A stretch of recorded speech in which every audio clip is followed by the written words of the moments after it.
दक्षिण सोलापूर तालुक्यातील मनगोळी येथील सीना नदीला आलेल्या महापुरामुळे अनेकांच्या घरासह शेतात पाणी शिरल्याने संसारोपयोगी वस्तू काढताना त्रास झाले, अनेकांचे नुकसान झाले। पुराच्या पाण्यासह नागरिकांचे मुसळधार पावसामुळे मोठे हाल झाल्याचे पाहायला मिळाले। मुसळधार पावसामुळे सध्या सीना नदीने धोक्याची पातळी ओलांडली आहे। मंद्रुप अप्पर तहसीलदार सुजित नरहरी, मंद्रुप पोलीस ठाण्याचे सहाय्यक पोलीस निरीक्षक मनोज पवार, पोलीस उपनिरीक्षक राज डांगे आदींच्या पथकाने नदी काठावरील लोकांना सुरक्षित ठिकाणी हलवले आहे।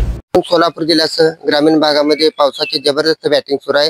त्याच अनुषंगाने दक्षिण सोलापूर आणि उत्तर सोलापूरला जे जोडणारी जी महत्वपूर्ण नदी म्हणून ओळखली जाणारी सीना नदी सध्या ही दुथडी भरून वाहत आहेत। सोलापूर जिल्ह्यासह ग्रामीण भागात त्याचबरोबर बार्शी असेल, परंडा असेल या ग्रामीण भागामध्ये पडणाऱ्या अतिवृष्टीमुळे आणि कोळेगाव धरणातून अतिरिक्त पाण्याचा विसर्ग, त्याचबरोबर चांदणी नदी असेल, भोगावती नदी असेल, नागदरी नदी असेल, खासापूर नदी आणि असंख्य असे छोटे मोठे ओढ्यांच्या माध्यमातून सध्या सीना नदी हे दुथडी भरून वाहत असल्याचे चित्र दिसत आहे। सध्या आपण दक्षिण सोलापूर तालुक्यातील मनगोळी या ठिकाणी दाखल झालेलो आहोत। मनगोळी येथील सध्या सोलापूर आणि कंदलगाव जोडणारा जो महत्वपूर्ण मार्ग आहे तो सुद्धा मार्ग पाण्याखाली गेल्यामुळे येण्या जाणाऱ्यांचे या ठिकाणी गैरसोय होत असल्याचे चित्र दिसत आहे। दोन्ही बाजूने नागरिक अडकल्याचे चित्र दिसत आहे। सीना नदी दुथडी भरून वाहत असल्यामुळे काही नागरिकांच्या घरात पाणी शिरल्यामुळे नागरिकांचं अतोनात नुकसान झाल्याचे या ठिकाणी चित्र दिसत आहे। सध्या आपण या लोकप्रधानच्या माध्यमातून लाईव्ह चित्र बघत आहोत। शेतकऱ्यांच्या शेतीसह घरांचंही मोठं नुकसान झालेलं आहे।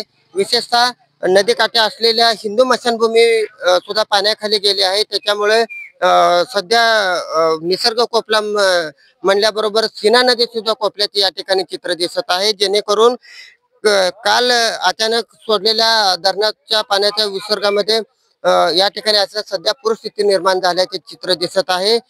या अतिरिक्त धरणातून पाण्याचा विसर्ग होण्याची माहिती मिळताच मंद्रुप पोलीस ठाण्याचे सहाय्यक पोलीस निरीक्षक मनोज पवार, मंद्रुपचे अप्पर तहसीलदार सुजित नरहरी, त्याचबरोबर महसूल विभागाचे कर्मचारी असतील, पोलीस प्रशासनाचे कर्मचारी असतील, याने ही तात्काळ घटनास्थळी दाखल होऊन जे नदीकाठी असणाऱ्या जे नागरिक आहेत त्यांना सुरक्षित ठिकाणी त्यांना स्थलांतर हे त्यांच्या माध्यमातून करण्यात आलेले आहे। आणखी पाण्याचा प्रभाव वाढण्याचे काही शक्यता नाकारता येत नसल्याचे या ठिकाणी चित्र दिसत आहे। सीना नदीकाठी असलेले जे घरामध्ये वास्तव्य करणारे काही नागरिक आपल्या समोर जोडलेले आहेत। अधिक माहिती जाणून घेऊ। दादा, काय तुमचं नाव आणि काय कशा प्रकारे? माझं नाव अब्दुल गनी सिकंदर शेख, राहणार मनगोळी, तालुका दक्षिण सोलापूर, उत्तर जिल्हा सोलापूर। नदीला इतक्या मोठ्या प्रमाणात पाणी वाढलेलं आहे की कमीत कमी एक 55 ते 60% मनगोळीचं लोक जे आहे स्थलांतरित झालेलं आहे। कालच्यापासून जे त्यांच्या घरात सामान जे होतं आणि त्यांच्या घरामध्ये पाणी बी येण्याची भीती होती, सगळ्यांनी येऊन इथं चेतावणी देऊन गेले होते। डिपार्टमेंट, पुन्हा तहसील कार्यालयाचे सगळे अधिकारी पदाधिकारी येऊन सगळ्याला चेतावणी देऊन सांगून गेले की बाबा तुम्ही सुरक्षित स्थळी दाखल व्हा, इथं नदीच्या कडेला राहू नका, पाणी वाढण्याची शक्यता आहे। चेतावणी दिल्यानंतर लोकांनी स्थलांतरित सुद्धा झाले। मग त्याच्यामुळं चेतावणी दिल्यामुळं लोकांचं सगळं साहित्य बचावलं गेलं आणि त्यांच्या घरामध्ये आता सध्याला पाणी आहे। शासनाकडून काय मदत मिळत? शासनाकडून मदत मिळावी अशी आशा आहे, इच्छा आहे, किंवा द्याव तर लागणारच आहे थोडंफार। किंवा कोणाचं काय एखाद्या वेळेस अन्न भिजलं असेल, काय नुकसान झालं असेल, घराचे पडझड झाले असेल, ते तर द्यावंच लागेल शासनाला। तात्काळ पंचनामे तर करावं लागणार आहे। अजूनपर्यंत तर पंचनाम्यासाठी कोणीच आलं नाही, किंवा शेतकऱ्याचे पंचनामे झाले नाहीत, किंवा घराची पडझडीसाठी पंचनामे झाले नाहीत, काहीच झालं नाही मनगोळीला। तर काही नागरिकांच्या मोठ्या प्रमाणात घरामध्ये पाणी शिरले आहे, तर अक्षरशः त्यांना घरातील साहित्य काढताना तारावरची कसरत करण्यासारखे जे प्रसंग आला होता। आपल्या समोर अमोल गेजगे आहेत, अधिक माहिती आपण त्यांच्याकडून। दादा, काय सांगाल आणि कशी परिस्थिती होती? पाणी भरपूर वाढलेलं आहे, लोकांचं जगजीवन विस्कळीत झालेलं आहे। लोकांना आपले सामान काढण्यामध्ये सध्या खूप मेहनत घ्यावी लागते। पाण्याचा जोर कायम आहे आणि नदी काठची गाव असल्यामुळं गावकऱ्यांनी सुद्धा सतर्क राहिलेलं आहे। शासनाने पण थोडी मदत करावी, जेणेकरून लोकांच्या अन्नधान्याचा प्रश्न मिटवावा। थोडाफार उचलल्यामुळे स्वयंपाक करता येत नसेल तर त्यांनी शासनाने थोडी मदत करावी आणि नागरिकांनी पण सहकार्य त्यांना करावे। पाण्याचा जोर कायम वाढत आहे, अजून पाऊस पडला तर पाणी अजून वाढू शकेल।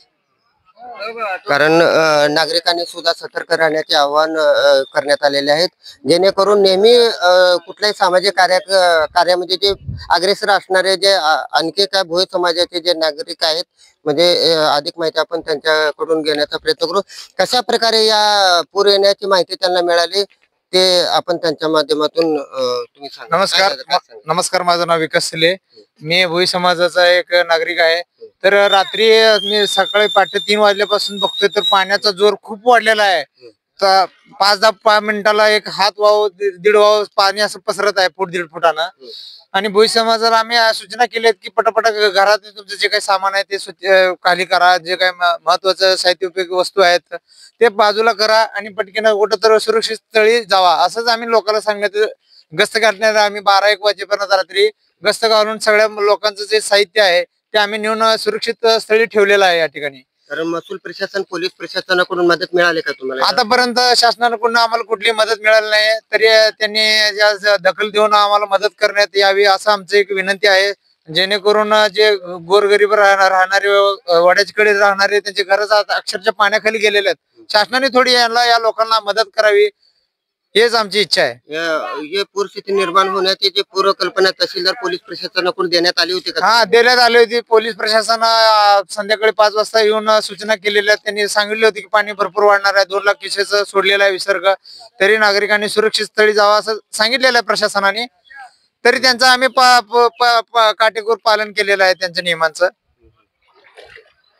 ठीक आहे. आपल्या समेत काही जे नागरिक होते, जेणेकरून त्यांच्या घरामध्ये अक्षरशः पाणी शिरल्यामुळे अतिशय त्रस्त झालेले होते. कारण पोलीस प्रशासन असेल, महसूल प्रशासनाच्या माध्यमातून त्याला या पुरासंदर्भात पूर्वसूचना देण्यात आलेली होती. विशेषतः मनगुळी गावाला तिन्ही बाजूने वेढल्यामुळे अतिशय पाण्याचा आणखी पाणी वाढण्याची शक्यता नाकारता येत नाही.